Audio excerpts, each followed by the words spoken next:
ഒരമ്മയുടെ സ്നേഹവും കരുതലും നൽകി മാഗി രാജീവിനോടൊപ്പം ഉണ്ടായിരുന്നു. രാജീവിനെ വിട്ട് നാട്ടിൽ പോകാൻ അങ്കിളിനും കഴിഞ്ഞിരുന്നില്ല. മദ്യപാനം നിർത്താൻ എല്ലാവരും പറഞ്ഞിട്ടും രാജീവ് തയ്യാറായില്ല. മകന്റെ ചിന്തയിലാണ് രാജീവിന്റെ ജീവിതം മുന്നോട്ട് പോയിക്കൊണ്ടിരുന്നത്. മാഗിയോട് ചോദിക്കും, അവൻ വലുതായി കാണുമോ?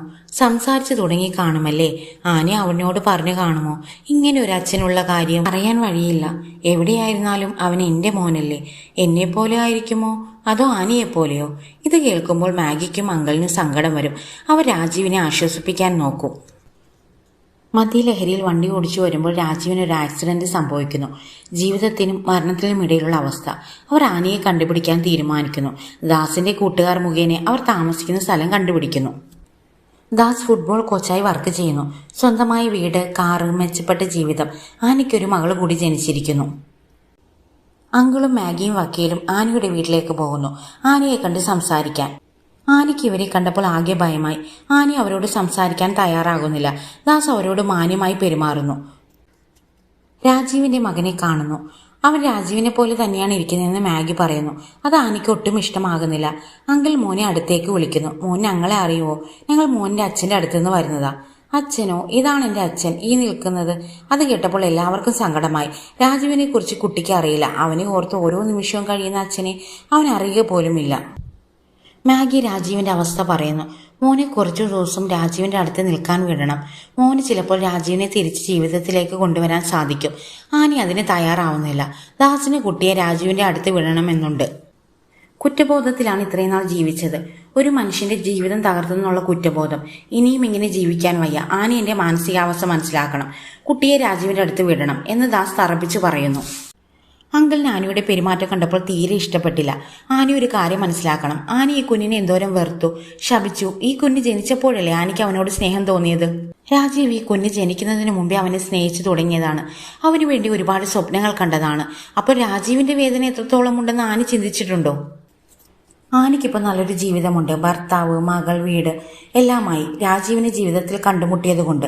പക്ഷെ ആനയെ കണ്ടുമുട്ടിയത് കാരണം രാജീവിന്റെ ജീവിതം നശിച്ചെന്ന് വേണമെങ്കിൽ പറയാം. ഈ അവസ്ഥയിലുമായി രാജീവ് ആക്സിഡന്റ് മനഃപൂർവ്വം വരുത്തി തീർത്തതാണോന്ന് പോലും എനിക്ക് സംശയമുണ്ട്.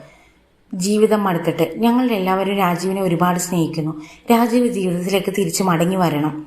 എല്ലാവരുടെയും നിർബന്ധത്തിന് വഴങ്ങി ആനി മകനെ അവരുടെ കൂടെ വിടുന്നു. മാഗി രാജീവിനെ കുറിച്ച് മോനോട് പറയുന്നു. കാണുമ്പോൾ അച്ഛനെന്ന് വിളിക്കണമെന്നും പറയുന്നു. അങ്ങനെ രാജീവ് മകനെ കണ്ടുമുട്ടുന്നു. ഇതാണ് രാജീവ് നിന്റെ മകനെന്ന് പറയുന്നു. സന്തോഷവും സങ്കടവും കൊണ്ട് രാജീവിന്റെ കണ്ണുകൾ നിറഞ്ഞൊഴുകി. അവനെ കെട്ടിപ്പിടിച്ച് ഒരുപാട് മുത്തങ്ങളും കൊടുത്തു. പതിയെ രാജീവ് ജീവിതത്തിലേക്ക് തിരിച്ചു വരുന്നു. ആ വീട് സന്തോഷം കൊണ്ട് നിറഞ്ഞു. ഇത്രയും നാളും അവനായി മാറ്റിവെച്ച സ്നേഹം മുഴുവനും അവന് കൊടുക്കുന്നു.